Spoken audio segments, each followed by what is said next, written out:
Edgar Allan Poe, a name synonymous with the macabre, the mysterious, and the unexplained. But what if I told you that Poe's own life was just as eerie and enigmatic as his stories? Today, we're diving into the haunting, true mysteries surrounding the life and death of the master of Gothic literature. Buckle up, because this is a tale stranger than fiction. Before we dive in, let me set the stage. Imagine living in the 19th century, a time when medicine was primitive, beliefs in the supernatural were common, and the line between reality and imagination often blurred. Poe, a literary genius with a tragic life, somehow found himself in the center of mysteries that remain unsolved to this day.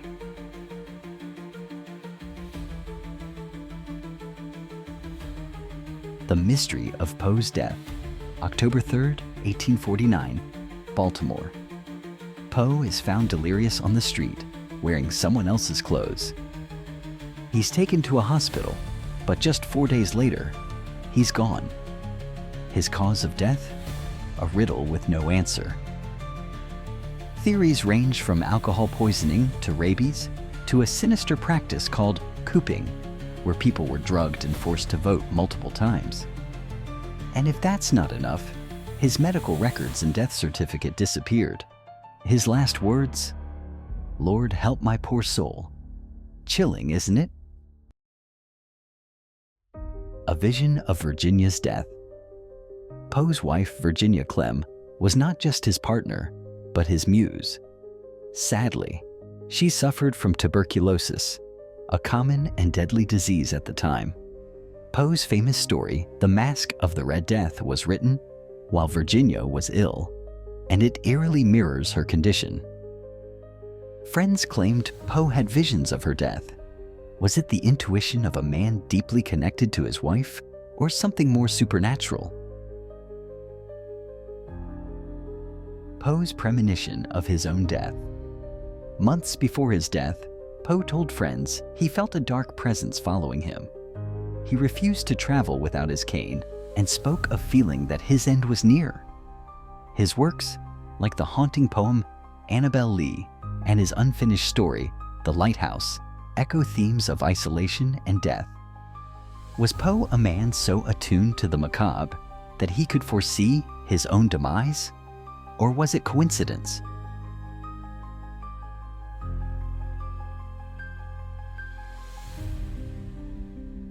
The prophecy of The Narrative of Arthur Gordon Pym.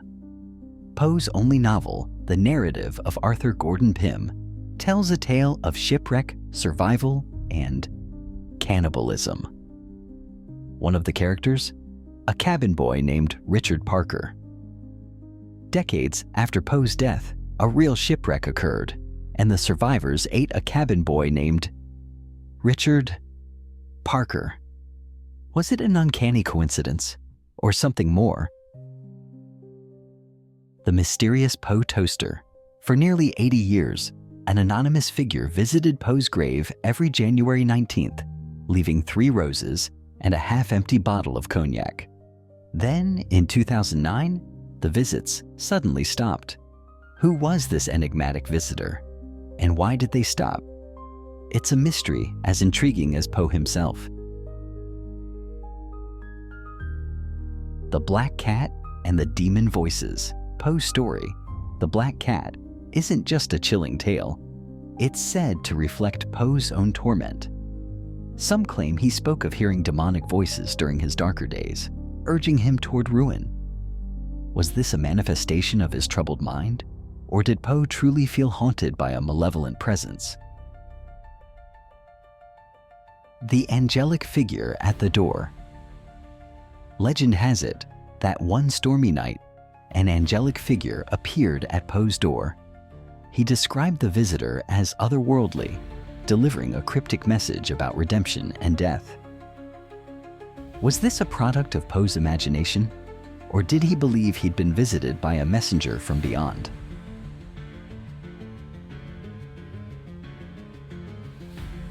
The haunted Poe home. One of Poe's former residences in Baltimore is said to be haunted. Visitors report strange noises, flickering lights, and even sightings of a shadowy figure resembling Poe himself.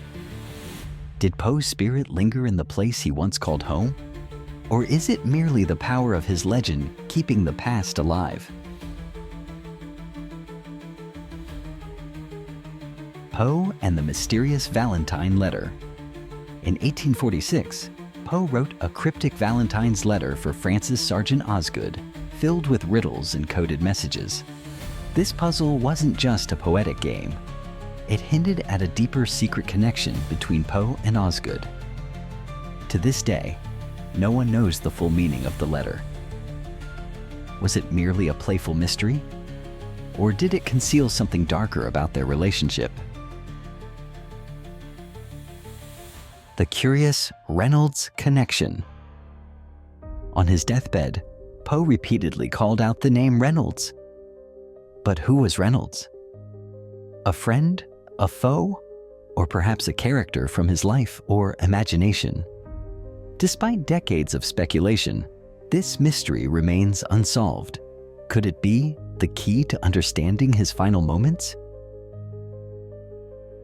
Edgar Allan Poe.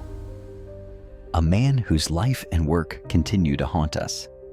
Was he merely a master storyteller who blurred the lines between reality and fiction? Or was he a figure trapped in a web of mysteries that transcended his art? Let us know your thoughts in the comments. Don't forget to like, share, and subscribe for more tales of the unexplained. Until next time, keep questioning the shadows.